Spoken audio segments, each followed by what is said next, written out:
Jawaharlal നെഹ്റുവും doctor B R അംബേദ്കറും അവതരിപ്പിച്ച Hindu code ബില്ലിനെതിരായിട്ടുള്ള വലിയ രീതിയിലുള്ളൊരു പ്രതിഷേധമായിരുന്നു അത്. അന്നത്തെ സനാതനികൾ നടത്തിയ വലിയ പ്രതിഷേധം, സ്ത്രീകളടക്കമുള്ളവർ ഒരുമിച്ച് നിന്നുകൊണ്ടാണ് ഹിന്ദു കോഡ് ബില്ലിനെതിരായിട്ടുള്ള പോരാട്ടത്തിൽ അണിചേർന്നത്.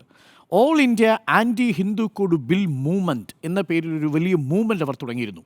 ഏകദേശം നമ്മുടെ ശബരിമല കർമ്മസമിതിയുടെ സ്വഭാവത്തിൽ വരും. സ്ത്രീകൾ റെഡി ടു വെയിറ്റ് എന്ന് പറയുന്നത് പോലെ ഞങ്ങൾക്ക് ഈ പരിഷ്കരണമൊന്നും വേണ്ട, ഞങ്ങൾക്ക് സംബന്ധമാകാം, ഞങ്ങൾക്ക് ബഹുഭർത്തൃത്വത്തിലൊന്നും ഞങ്ങൾക്ക് വലിയ പ്രശ്നങ്ങളില്ല, ഹിന്ദു സമുദായത്തിലെ എല്ലാവിധമായ പ്രശ്നങ്ങളും അത് ഞങ്ങൾ സഹിച്ചുകൊള്ളാം എന്നു പറഞ്ഞുകൊണ്ടുള്ളൊരു ഒരു വലിയ മൂവ്മെൻ്റ് ആയിരുന്നു അത്. അന്നതിന് നേതൃത്വം കൊടുത്ത ഈ കർപ്പാത്രി മഹാരാജ് അന്ന് പറഞ്ഞൊരു വാചകമുണ്ട്: ഈ തൊട്ടുകൂടാത്തവന് ബ്രാഹ്മണൻ്റെ ഈ വിഷയത്തിൽ തൊടാൻ എന്തവകാശം എന്നാണ് ചോദിച്ചത്. ലക്ഷ്യം വെച്ചത് ആരെയാണ്? അന്നത്തെ നിയമമന്ത്രിയായിരുന്ന സാക്ഷാൽ ബി ആർ അംബേദ്കറിനെ.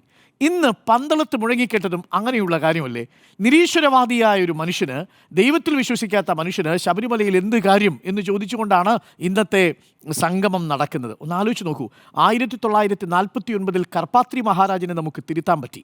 അന്ന് രാംലീല മൈതാനത്ത് തടിച്ചുകൂടിയ ആൾക്കൂട്ടത്തെയും പിന്നീട് നമുക്ക് തിരുത്താൻ പറ്റി.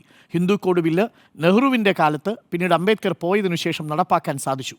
പക്ഷേ ഇപ്പോഴും 1949 രാംലീല മൈതാനത്ത് തിങ്ങിക്കൂടിയ അതേ യാഥാസ്ഥിതികരായ മനുഷ്യരുടെ മനസ്സുമായിട്ടാണ് ഇന്ന് പന്തളത്ത് കുറേയധികം മനുഷ്യർ ഒരുമിച്ച് കൂടിയത്.